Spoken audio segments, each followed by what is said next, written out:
1, 2, 3, action. Pangarap at pamilya. Kamusta? Ako nga pala si Orly Camillo. So ito yung story ako. Marahil may mga naitanim sa'yo, yung mga magulang, nung ikaw ay nag-aaral pa lang. Marahil nakikita mo sa kanila kung yung gusto nila mangyari para sa nung ako yung mga nakita ko yung struggle. Kaya ako nagsumikap makagraduate kahit hindi naman ako kagalingan sa hindi natin sinayang opportunity na tayo ay bigyan ng edukasyon ng ating mga. Salamat po kung ako nagsumikap, dumiskarte para ako ay makapagtapos. So naman panahong ako'y nakatapos na, ako din po ay makaangat sa buhay. Siguro wala naman pong tao na hindi nangarap na umangat or guminhawa yung. So through the process, kasi ang pattern ng Pilipino or ng mga Pilipino, mag-aral, mag-graduate at magtrabaho. Then akala natin okay na. So yun yung pinaka-pattern. Yung nababanggit ko na rin po sa aking videos, yun yung ating mga nakagisnan. So tulad ng karamihan, yun din po yung aking naging proseso. Habang tayo po ay umiidad at nagkakaroon ng mga kaalaman, natututunan po natin na iintindihan ng mga bagay-bagay na hindi po ganun kadali. At nung nga po ay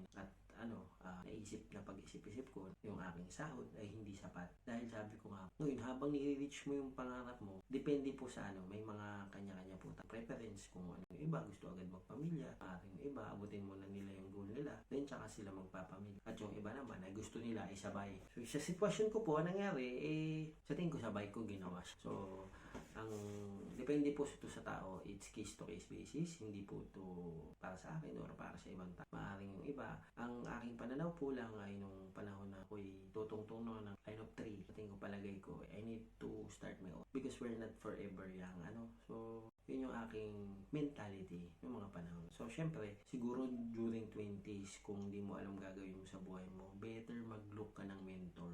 Which is, nung 20s ko, hindi ko nagawa or hindi ako nakapaghanap or hindi ako nakapag-explain bang may pwede kong maging mentor. But nung 30s, ayan, siguro, self-exploration, syempre. And sabi ko nga, hindi po sapat. Laging hindi po sapat ako. Lalo na kung ikaw ay nasa bansa po ay pinalad. Kapag abroad, makapagtrabaho. Dito sa abroad, hindi naman po madali ding umunlad. Ngunit, na-uplift nito ang iyong pamumuhay. Nagkakaroon ka ng access sa napakaraming bagay na hindi mo kaya. So, yun po yung pinaka-advantage. Alam po ito ng bawat yung pamumuhay mo ay ma-uplift, tataas ang dahil dito halos abot mo lahat. Samantalang sa Pilipinas, ang hirap, parang ang hirap abot mga bagay-bagay. So ito po yung aking realization pag-abot family. So hindi po madaling abutin ng iyong habang ikaw ay either i-focus mo yung goal mo or mag-focus sa family mo. Isa po is itong struggle ng mga tao na lahat po ito ay yung iba na-reach na agad nila yung goal nila, pero sa karamihan, hindi po. So, maganda nito. So, ito po yung aking mga sa pangarap, depende na sa iyo kung paano mo ito aabutin. Kailangan mo ng sandamukal na experience before you reach that goal.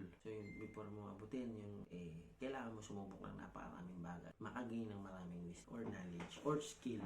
So, ayan po yung paano naman sa pagpapamilya. Sa family, pag pumasok ka sa pagpapamilya, pag enter mo dyan, lahat tayo, mataiming binatain, wala ka pang experience, hindi mo alam maging asawa, sa asawa mo, hindi mo rin alam maging tatay. Through the time, sa paglaki, sabi, iba po ang mundo ng pagpapamilya. Sa pamilya mo, marami kang oras kaysa dun sa outside world. Paano mo titimbang yung pag-abot sa para sa pamilya, pagpapamilya? So, dapat bigyan mo importansya yung pamilya mo rin, yung mga anak mo. So, yung mga bagay na yan, dapat mahusay ka magtimbang. Lagi ko po itong nakakwento sa aming mga kaibigan. Ang pagpapamilya ay napakaraming stages ng pinto. Pag pumasok ka dyan, nagkakaroon ng panibagong pinto. Share ko na lang sa other vlogs yung series of doors sa yung family. So, ayun po, alam mo kung paano. Unang-una, balance. Isang aspeto, pag-abot sa iyo, motivated ka sa lahat. Bakit motivated? Motivated, hindi ka napapagod. Kailangan sobrang haba ng iyong, sobrang haba. Yan po yung mga ating dapat maging motivated tayo. Ganun din po sa pag-abot. Parehas kang hindi pwede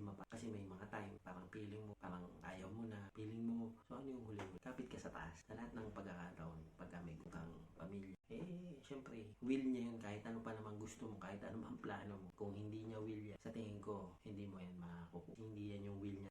Doon ka, maaaring yung pangarap, iba pala yung meaning pa. So, magka-relate naman siguro yung pangarap at yung will niya. So, magtiwala ka. Ayun po yung mga patungkol sa pagpapamilya. Ba't nga pa ako nag-share ng ganito? Nag-share ako ng ganito kasi gusto ko makapag-inspire ng tao. Maging aware yung mga taong may pamilya, nag-i-strive para sa kanya. Kasi ang kalaban natin dito, yung pagod. Napapagod tayo. Parang nawawalan tayo sa pag-abot sa ating pangarap or nawawalan tayong gana na hindi natin nabibigyan ng pansin. Kasi I believe in this phrase. services, delivery. So, walang biyaya, nakuha mo nang wala kang gina. Ayan po yung mga bagay. Kung nagustuhan nyo po yung mga gandang topic, join my group po, mga positive. At kung tisingin ko lang po, ako po ay insurance agent sa Philippines and real estate agent. So, kung gusto nyo po ng mga properties, yun lang po, mapagpalang araw po sa inyo lahat. Kalas!